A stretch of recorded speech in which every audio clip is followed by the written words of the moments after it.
trade relationship between the U.S. and Canada is facing significant uncertainty due to President Trump's recent comments. He stated that Canada's plan to recognize a Palestinian state will make a new trade deal very hard to achieve. This links a sensitive foreign policy issue with ongoing economic negotiations, creating a volatile situation. The development comes as a deadline looms for a new trade agreement, with the U.S. threatening a 35% tariff on Canadian goods not already covered by the USMCA. While Canada's Prime Minister Mark Carney has said negotiations were constructive, Trump's statement introduces a new, non-economic barrier.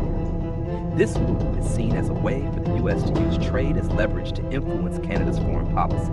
Canada's decision to recognize a Palestinian state aligns with similar moves by other European allies and reflects growing international pressure on Israel regarding the humanitarian crisis in Gaza. The situation highlights the precarious nature of international trade when it becomes intertwined with geopolitical conflicts. Ultimately, the immediate state of the issue is one of heightened tension and uncertainty, with a crucial trade deadline now clouded by a major diplomatic disagreement. The reason for President Trump's statement is primarily to use trade policy as leverage to influence Canada's foreign policy. By threatening to complicate a new trade deal, he's attempting to pressure Canada to reconsider its decision to recognize a Palestinian state. This tactic is consistent with his broader approach of tying economic relations to geopolitical and domestic issues. A key driver behind this is the U.S.'s strong support for Israel and its rejection of moves that it views as rewarding Hamas or undermining a negotiated two-state solution. While Canada's Prime Minister, Mark Carney, conditioned the recognition on specific reforms by the Palestinian Authority, Trump's administration still views the move as counterproductive to peace efforts in the Middle East. Furthermore, the comments serve as a way for Trump to exert control and demonstrate his willingness to disrupt long-standing alliances to achieve his foreign policy objectives.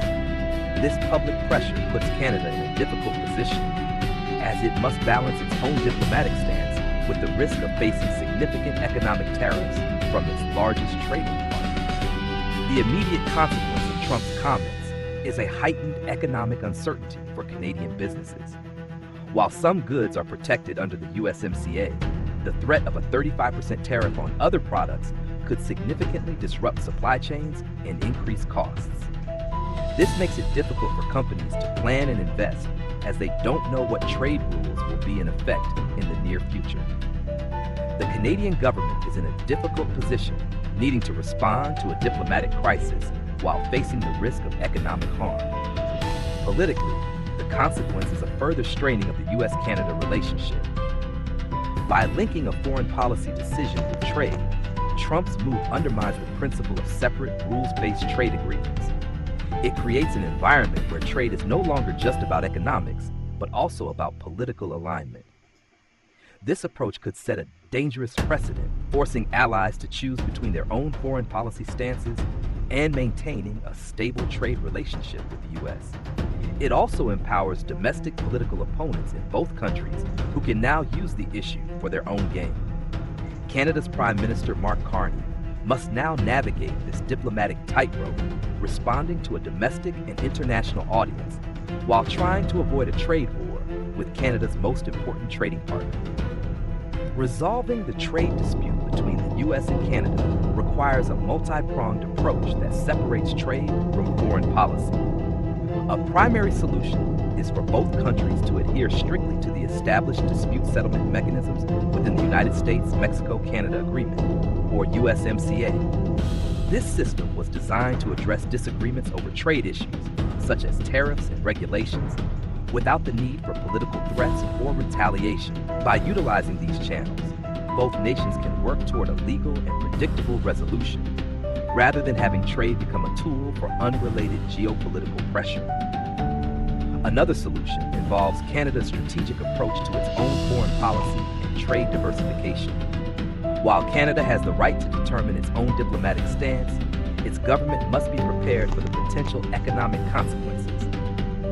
A key part of this strategy is to actively seek out and strengthen trade relationships with other global partners, reducing its heavy economic reliance on the U.S. This trade diversification would make Canada's economy more resilient to future trade threats from its southern neighbor. Ultimately, a long-term solution requires a commitment from both nations to prioritize their shared economic interests and mutual prosperity. This could involve high-level discussions aimed at de-escalating tensions and reaffirming the importance of their close partnership. By focusing on collaborative opportunities, such as in critical minerals and clean energy, both countries can build a more stable and cooperative relationship.